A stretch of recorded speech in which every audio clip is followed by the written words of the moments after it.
So the first step is to find the mean of the population data set. This requires that we sum up the data set, or the data numbers, the numbers in the data, sum that up, and then divide by the total number of numbers in the data set. We did this in example 2. If you remember, to find the deviation, we needed to find population mean. So we summed up all the numbers, divided by the number of measurements, 5, and we got 42, or 42,000. So we've already done our step 1, which is finding the mean. The mean ended up being 42. Of course, this means 42,000. So the next thing to do is to find the deviation of each entry, and we did that in example 2 as well. So here's our table from before, example 2.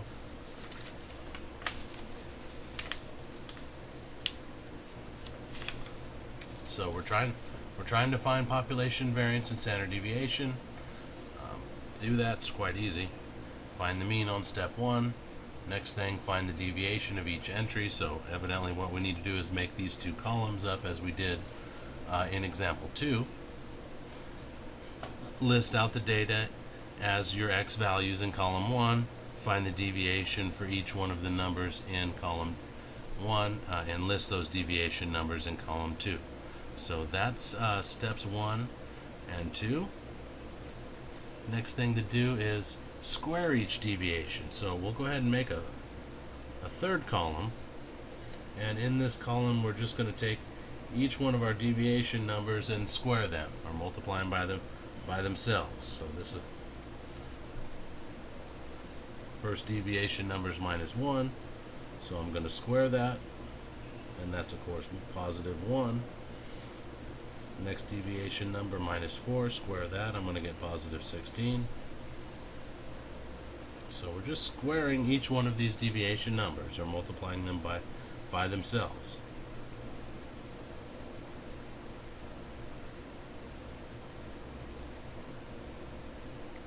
So that's step 3.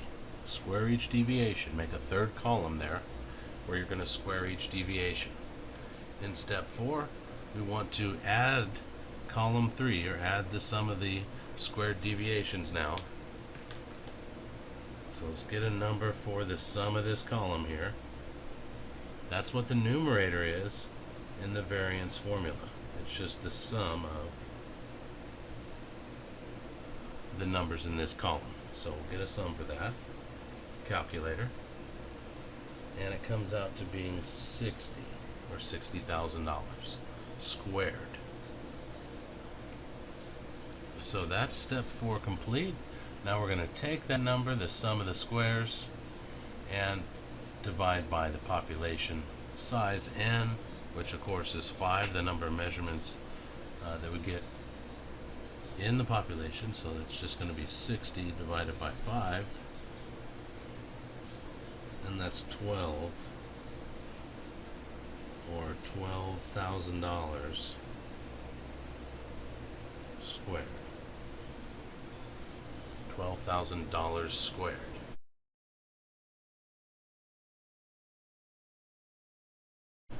So that's the variance. So certainly we can say variance sigma squared is 12, or $12,000 squared. To get the standard deviation, we just do step 6 here, which is take the square root of 12 now. So to get variance sigma, to get standard deviation sigma, take the square root of 12, and we're getting this is about 3.464, and that's of course in thousands of dollars, so that's about $3,464. So there you have it. We've got variance is $12,000 squared. Standard deviation is $3,464. This number represents the typical amount that a data entry would vary or differ from the center, or from the mean of the data set.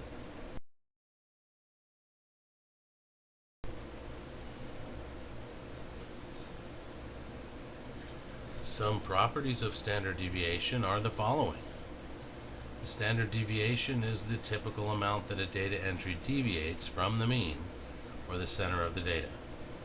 The standard deviation measures the variation of the data set around the mean, or the middle of the data, and the standard deviation has the same units as the data. The standard deviation is always greater than or equal to 0. This means it cannot be negative. When the population standard deviation is 0, the data has no variation whatsoever, and all of the entries have the same value, or half of the entries are the same distance from the mean as the other half are. Another property of standard deviation, as the data entries get farther from the mean, that is more spread out along the x-axis, the value of the standard deviation increases.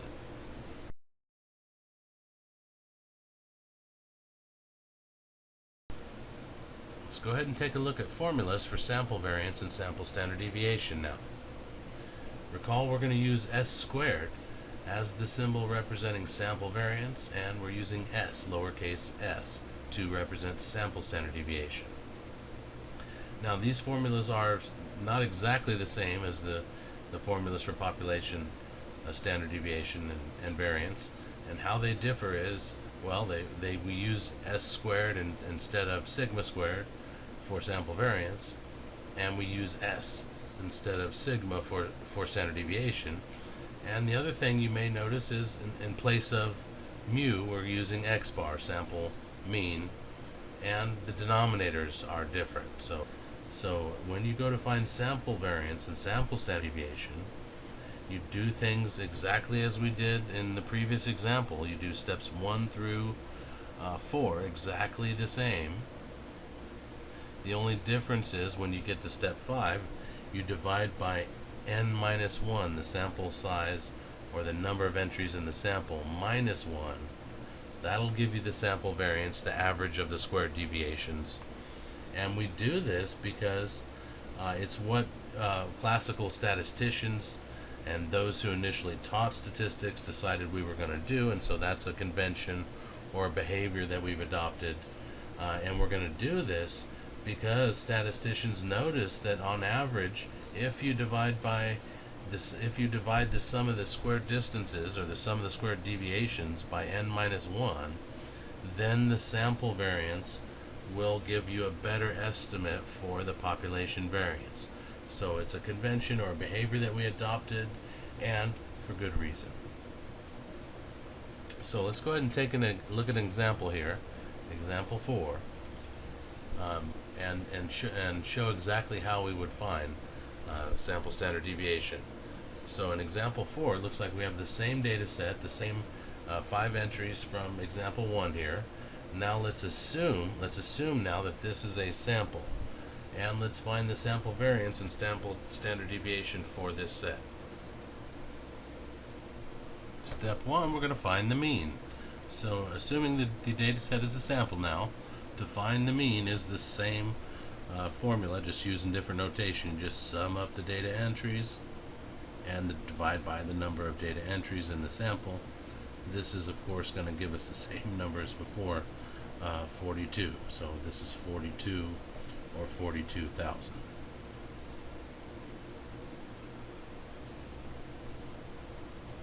Next thing to do is find the deviation entry of each data value.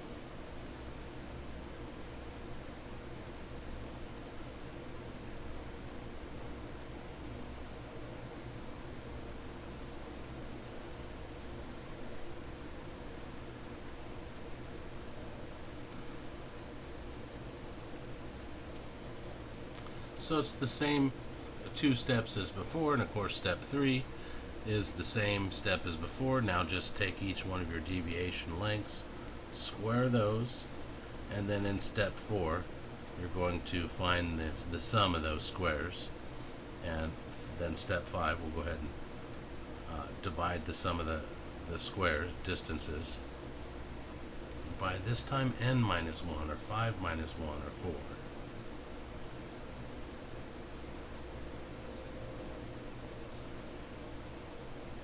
Okay, so that's step 3 complete. We found the square of each deviation length. Let's do step 4. Go ahead and sum up the numbers in this column, and that's going to give us the numerator of the variance calculation. The sum of the square deviations, that's the sum of the numbers in this column, that's 60. So then step 5 is go ahead and find the sample variance. To do that, we're going to divide by n minus 1, number of entries in the sample minus 1. That's of course 4. So this will be nothing more than 60 divided by 4. And this time we're going to get 15, or $15,000 squared. Remember, variance gives units that are data units squared. So to do step 6, we get an approximation for the average deviation. This is of course called the sample standard deviation. We need to just take the square root of 15, or the square root of the variance here. And that's going to give us roughly 3.873, and that's of course in thousands of dollars. So that's roughly $3,873. So to find sample standard deviation, it's not that much different than finding a population standard deviation. The only difference is the notation, and when it comes to doing the division in step 5, you've got to divide by the number of data entries minus 1 instead of just the number of data entries big N.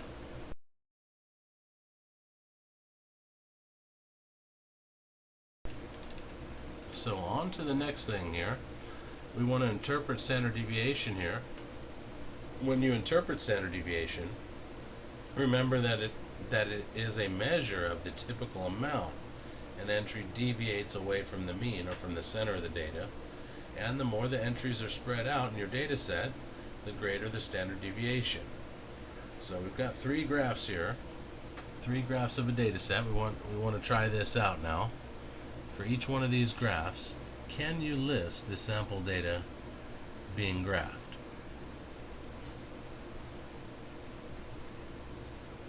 Well, this first graph, it just has a data set of whole numbers, or one may maybe be able to interpret that it's a data set of numbers between, say, 4.5 and 5.5. One quite simple way to interpret this graph is that there's a data entry of 5 occurring with a frequency of 8. So that means for the first data set, there's just a data set of 5 repeated until you've got 8 5s in the data set. So it's just a data set of 8 5s, and that's the frequency distribution of that data set right there. It's just a single bar centered around 5, and of course, surprise surprise, the mean of that sample is 5. Okay, the typical value in that data set, or the average, the mean, that's 5, and the sample standard deviation, S, is 0, and that's because each one of these values in the data set don't deviate away from the mean at all. In the next data set, you've got 3 occurring with a frequency of 1, so there's 1 3 in the data set. You've got 4 occurring with a frequency of 2, so that means there's 2 4s in the data set. You've got 5 occurring with a frequency of 4, so that means there's 4 5s in the data set. 6 occurs with a frequency of 2, so that means there's 2 6s. And finally 7 has a frequency of 1, so there's 1 7 in the data set. And if you notice that data set, the average is right here in the center, even though it looks like this data set is symmetrical. As you would expect, the center of the data, it would be right there at 5, the tallest bar. And this time there's data that's deviating away from the mean, or that there's a data whose distance is away from the mean, and so of course the standard deviation won't be 0 here. If you compare that with the data set that's depicted by the graph of this third graph, you've got a data set with, of course, the same center of the data, and that's because you have some symmetry there. So the mean is right there in the center. It's at 5 again. Only this time your standard deviation is a lot larger, and that's because you've got the majority of your data piled up at the ends of the end points of your range there, right? For example, the data set here could be, well, there's 2 occurring with the frequency of 3, so there's 3 2s in the data set. 3 occurs with the frequency of 1, so there's 1 3, there's 1 7, and there's 3 8s in the data set. So because for this data set you've got more data piled up away from the mean, you've got, in comparison to this data set, that means that this data set will have a larger standard deviation in comparison to this one. If this middle data set, the majority of your data is lumped up or piled up around the center, 5, and so you'd have a smaller standard deviation in comparison to this data set here, which is not piling up as closely around the middle of the data. In the next try this problem, you're asked to compare 3 data sets, or the 3 dot plots below that depict data sets, and without calculating, determine which data set has the largest sample standard deviation and which one has the least standard deviation. So to answer this question, the graph with the largest standard deviation would be the graph which has more data spread out away from the center. And I noticed that for all 3 of these graphs, the center, or the mean, would be at 16.5. So for all 3, and that's because all 3 graphs are showing signs of having a symmetry. There's a symmetry. You know, if you could take a line segment right about this center and fold this paper, or fold the data set right about that line segment, you'd have a mirror image on the left and the right of that vertical line segment. So the center of the data, because of the symmetry of the 3 graphs, would be right here, or in other words at 16.5 for each of the 3. So, and if you notice, the range for each one of the data sets would be 19, the maximum minus the minimum, 14. So the range is 5 for each data set. But what I've noticed here for the third graph is you've got the majority of the dots, or the majority of your data, piled up closely, very, very closely to the middle, 16.5, in comparison to graphs 1 and 2 here. In graphs 2, you've got the data piled up close to the center, but not quite as much as the one in data set 3. And the graph of the data in graph 1 here, you've got most of your points in your data set at the edges, or the outer edges of your dot plot, so they're not close to the center. So for that reason, the data set with the largest sample standard deviation would be the first one. This is because the majority of the data is represented by these dots here and these dots here, which are farther away from the center than the majority of the dots in both these other 2 graphs here. The graph of the data set with the smallest standard deviation would be the graph of the dot plot, or the data set in graph 3. And again, that's because the majority of your data are values that are super, super close to the center. So you're going to have a tiny standard deviation, or a tiny measure of spread for this data set in comparison to the first 2.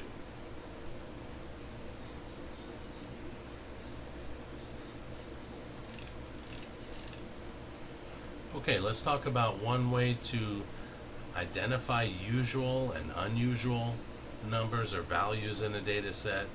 This is one guideline that statisticians use here. Entries that lie more than 2 standard deviation lengths away from the mean or above or below the mean are considered unusual, while those that lie more than 3 standard deviations from the mean are very unusual. Usual and very unusual entries have a greater influence on the value for standard deviation than entries closer to the mean. This happens because the deviations are squared. So to give you an example of this, notice this data in the table here to the right. The data set is just a data set of 4 numbers. These x values in the first column, 1, 3, 5, and 7. The average of that column, or the average of the data entries, is found just by summing up those numbers and dividing by 4, the number of entries. So that, what would that give us? We'd get 1 plus 3 plus 5 is 9, and then plus 7 gives us 16. Divide that by 4, so it looks like the mean for that data set is 4. So that means the deviation for the first data entry 1 is nothing more than 1 minus 4, which gives you minus 3. The deviation for the next value, 3, is 3 minus 4, or minus 1, and so on. So you can see I've got the deviations in column 2, and the squares of the deviation lengths are in column 3. And notice that the squares of the deviations of the entries farther from the mean, this is entries 1 and 7, have a greater influence or a greater weight on the value of the standard deviation than those that are closer to the mean. So if you notice 3 and 5, those data entries are right next to the mean, which is 4. And so the squared distance is smaller in comparison to those entries 1 and 7, which are farther away from the mean. So what I'm trying to say here is, when you have data values that are far away from the mean, they have a tendency to have a big influence or really tack on an amount to calculating the standard deviation for that data set, and that's because you're going to square the deviation lengths.